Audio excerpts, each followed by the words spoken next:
வணக்கம். நீங்கள் இணைந்திருப்பது வெற்றி டிவியின் பிரதான செய்திகளுடன். செய்திகள் வாசிப்பவர் லிசாலினி கமல்நாதன். முதலில் இன்றைய தலைப்புச் செய்திகள். தமிழ் மக்களை பழிவாங்க முற்படும் ரணில், சுமந்திரன் குற்றச்சாட்டு.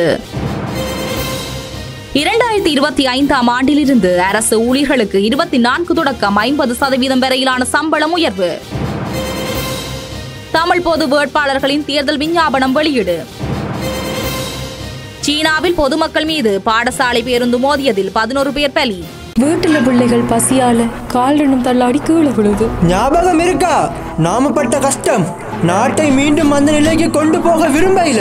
நாட்டை பின்னோக்கி கொண்டு செல்லாது முன்னோக்கி கொண்டு செல்லவே ஜனாதிபதி ரணில் விக்ரமசிங்கவுக்கு வாக்களிக்க வேண்டும்.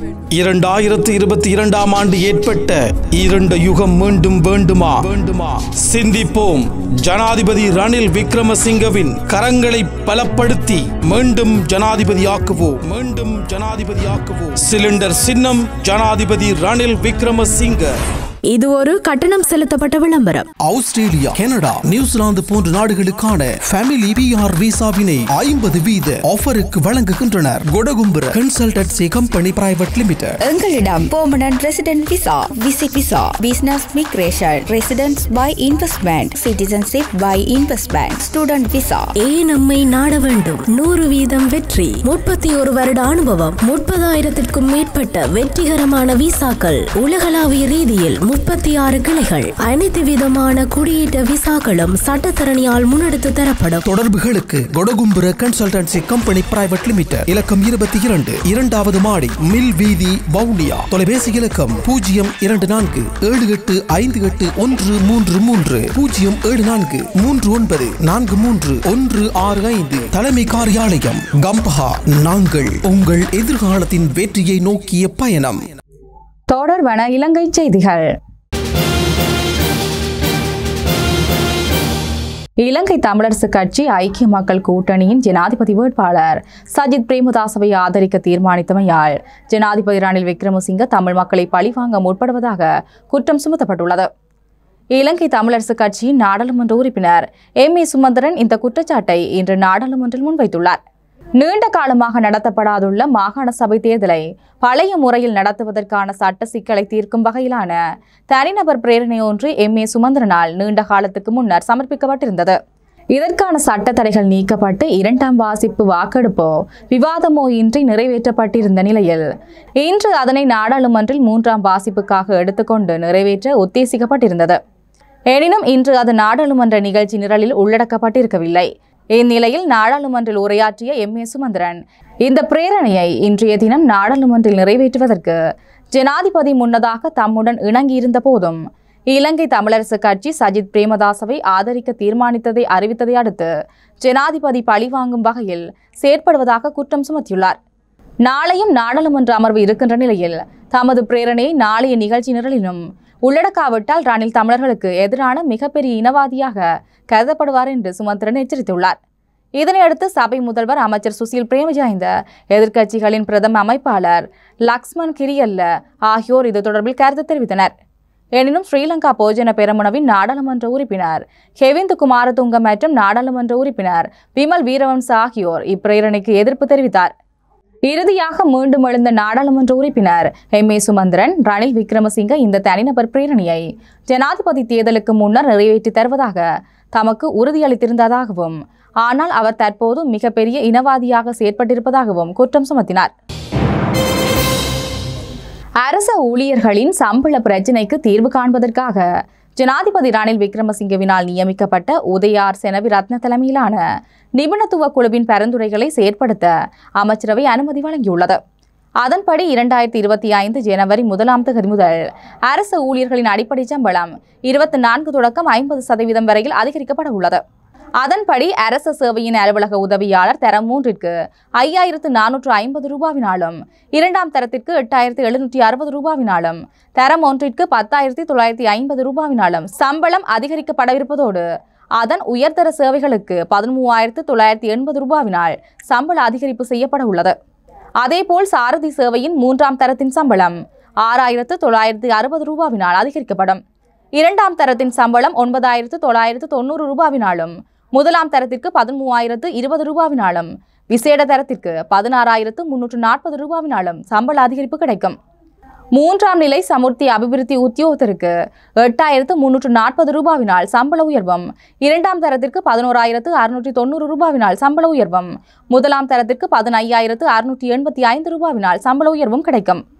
முகாமைத்துவ சேவை அதிகாரி, முகாமைத்துவ உதவியாளர் தரம் 3ற்கு 10,140 ரூபாய் மற்றும் தரம் 2ற்கு 13,490 ரூபாய் உயர்த்த பரிந்துரைக்கப்பட்டுள்ளது. முதல் தர சம்பளம் 17,550 ரூபாயால் அதிகரிக்கப்படும். அபிவிருத்தி உத்தியோகத்தர் தரம் 3 சம்பள உயர்வு 12,710 ரூபாவினாலும், 2ஆம் தரத்திற்கு 17,820 முதல் தரத்திற்கு 25,150 ரூபாவினாலும் அதிகரிக்கப்படும்.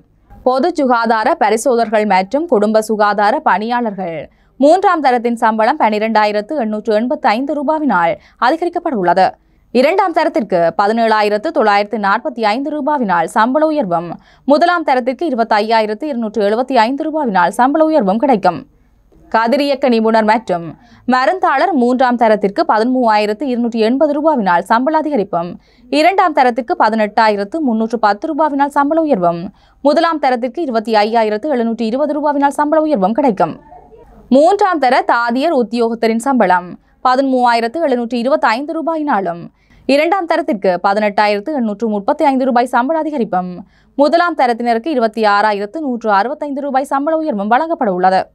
அதிபர் சேவையின் 3ஆம் தரத்தின் சம்பளம் 23,425 ரூபாவினாலும், 2ஆம் தரத்தின் சம்பளம் 29,935 ரூபாவினாலும், 3ஆம் தரத்திற்கு 39,595 ரூபாவினாலும் அதிகரிக்கப்படும். ஆசிரியர் சேவையில் உள்ள கல்வியற் கல்லூரி ஆசிரியர்களுக்கு 17,480 ரூபாய் சம்பள உயர்வும், பட்டதாரி ஆசிரியர்களுக்கு 19,055 ரூபாய் அதிகரிப்பும், 2ஆம் தரத்திற்கு 20,425 ரூபாவும், முதல் தரத்திற்கு 38,020 ரூபாவும் முன்மொழியப்பட்டுள்ளது. போலீஸ் கான்ஸ்டபிள் ஒருவர் சம்பள உயர்வாக 10,704 ரூபாயை பெறுவார். போலீஸ் சார்ஜென்ட் ஒருவரின் சம்பளம் 13,210 சப் இன்ஸ்பெக்டர்களின் சம்பளம் 14,050 ரூபாவினாலும் அதிகரிக்கப்படும். போலீஸ் பரிசோதகரின் சம்பளம் 18,290 ரூபாயினாலும், பிரதான போலீஸ் பரிசோதகரின் சம்பளம் 23,685 ரூபாவினாலும் அதிகரிக்கப்பட உள்ளது. கிராம உத்தியோகத்தர் முதலாம் தர சம்பளம் 13,340 ரூபாயால் அதிகரிக்கப்பட உள்ளது. அந்த சேவையின் 2ஆம் தரத்திற்கு 14,690 ரூபாயினால், முதலாம் தரத்திற்கு 18,750 ரூபாயினாலும் சம்பளம் அதிகரிக்கப்பட உள்ளது. நிர்வாக கிராம அதிகாரியின் சம்பளம் 23,575 ரூபாயாக அதிகரிக்கும். உதவி செயலாளர், உதவி பணிப்பாளர், கணக்காளர், உதவி பிரதேச செயலாளர், உதவி ஆணையாளர் ஆகியோரின் சம்பளம் 28,885 ரூபாவினால் அதிகரிக்கப்படும். பிரதி பணிப்பாளர், பிரதி ஆணையாளர்களின் ஆரம்ப சம்பளம் 43,865 ரூபாவினால் அதிகரிக்கப்பட உள்ளது. பிரதேச செயலாளர், பணிப்பாளர், ஆணையாளர், சிரேஷ்ட உதவி செயலாளர் ஆகிய பதவிகளுக்கான சம்பளம் 57,545 ரூபாவால் அதிகரிக்கப்பட உள்ளது. ஆரம்ப தர வைத்தியர்களின் சம்பளம் 35,560 ரூபாவினால் அதிகரிக்கப்படும். 2ஆம் தர வைத்தியர்களின் சம்பளம் 39,575 ரூபாவால் அதிகரிக்கப்பட உள்ளது. முதலாம் தர வைத்தியர்களுக்கான சம்பள அதிகரிப்பு 53,075 ரூபாவினாலும், மேலதிக செயலாளர் மற்றும் விசேட வைத்தியர்களின் சம்பளம் 70,200 ரூபாவினாலும் அதிகரிக்கப்பட உள்ளது. அதே சமயம் அனைத்து அரசு ஊழியர்களுக்கும் வழங்கும் வருடாந்த சம்பள உயர்வு தொகையை இரட்டிப்பாக பரிந்துரைக்கப்பட்டுள்ளது. மேலும் 2025 ஜனவரி 1 முதல் அரசு நிறுவனங்கள், கூட்டுத்தாபனங்கள், நிதிய சட்ட நிறுவனங்கள், பல்கலைக்கழகங்கள் மற்றும் பாதுகாப்பு படையினரின் சம்பளத்தை அதிகரிக்கவும் தீர்மானிக்கப்பட்டுள்ளது. தமிழ் பொது வேட்பாளரின் தேர்தல் விஞ்ஞாபனம் இன்று செவ்வாய்க்கிழமை யாழ்ப்பாணத்தில் வெளியிடப்பட்டுள்ளது. யாழ்ப்பாணத்தில் உள்ள தமிழ் தேசிய பொது கட்டமைப்பின் அலுவலகத்தில் தேர்தல் விஞ்ஞாபன வெளியீடு இடம்பெற்றது.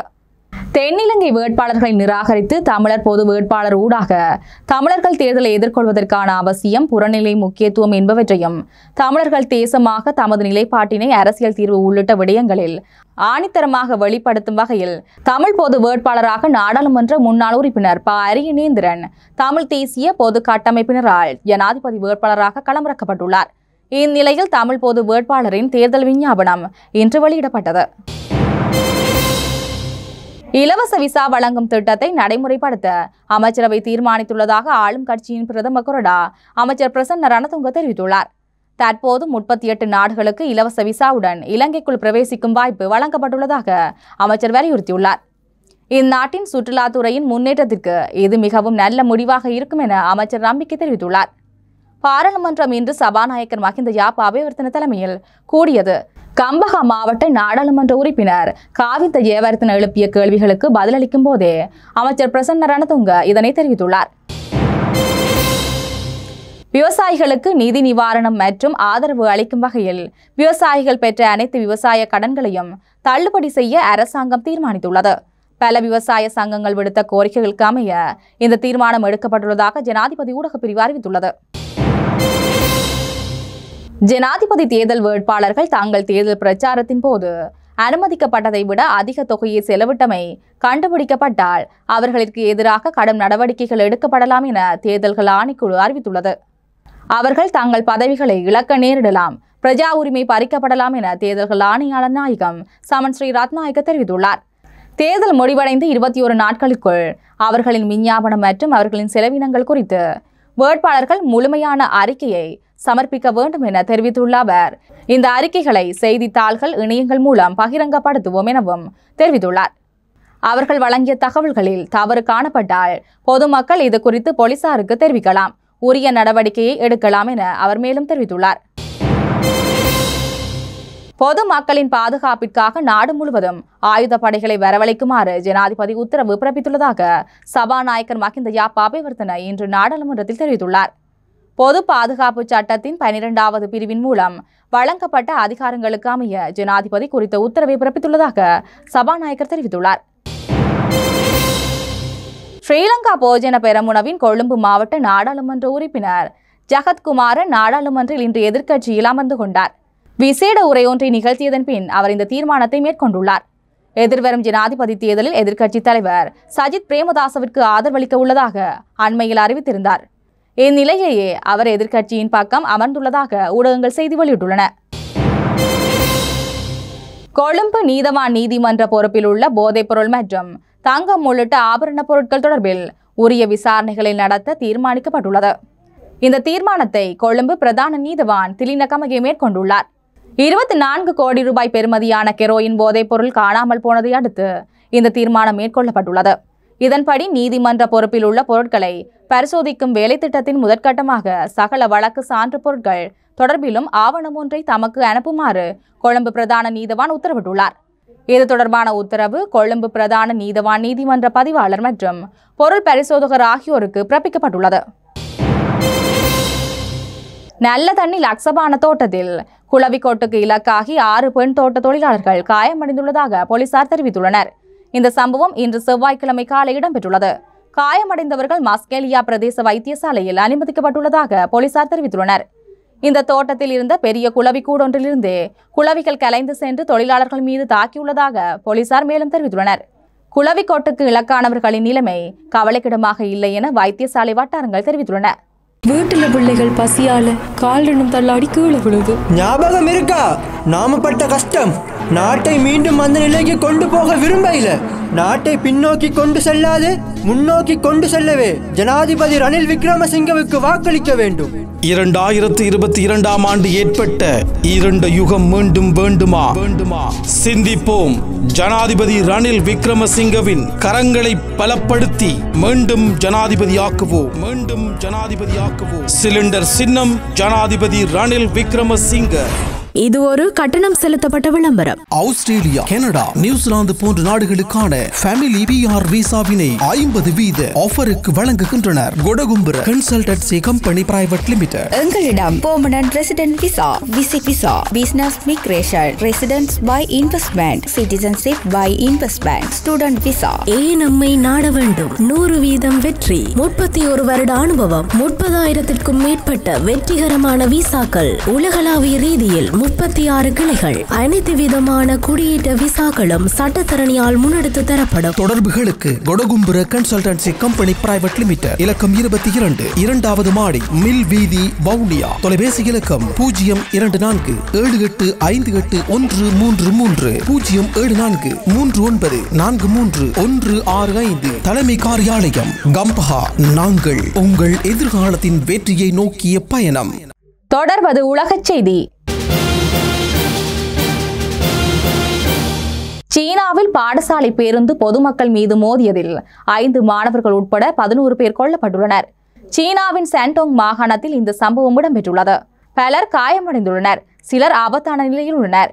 டாயன் நகரில் பாடசாலைக்கு வெளியே நின்று கொண்டிருந்த மாணவர்கள் பெற்றோர்கள் மீது பேருந்து மோதியதாக போலீசார் தெரிவித்துள்ளனர். பேருந்து சாரதி வேக கட்டுப்பாட்டை இழந்ததால் இந்த விபத்து இடம்பெற்றுள்ளது. அவர் கைது செய்யப்பட்டுள்ளதாக ஊடகங்கள் செய்தி வெளியிட்டுள்ளன. பேருந்தின் கீழ் பொதுமக்கள் சிக்குண்டு காண்பிக்கும் படங்கள், வீடியோக்கள் சமூக ஊடகங்களில் வெளியாகியுள்ளன. வீட்டுல பிள்ளைகள் பசியால கால் தள்ளாடி கீழே விழுது. ஞாபகம் இருக்கா நாம பட்ட கஷ்டம்? நாட்டை மீண்டும் அந்த நிலைக்கு கொண்டு போக விரும்பல. நாட்டை பின்னோக்கி கொண்டு செல்லாது முன்னோக்கி கொண்டு செல்லவே ஜனாதிபதி ரணில் விக்ரமசிங்கவுக்கு வாக்களிக்க வேண்டும்.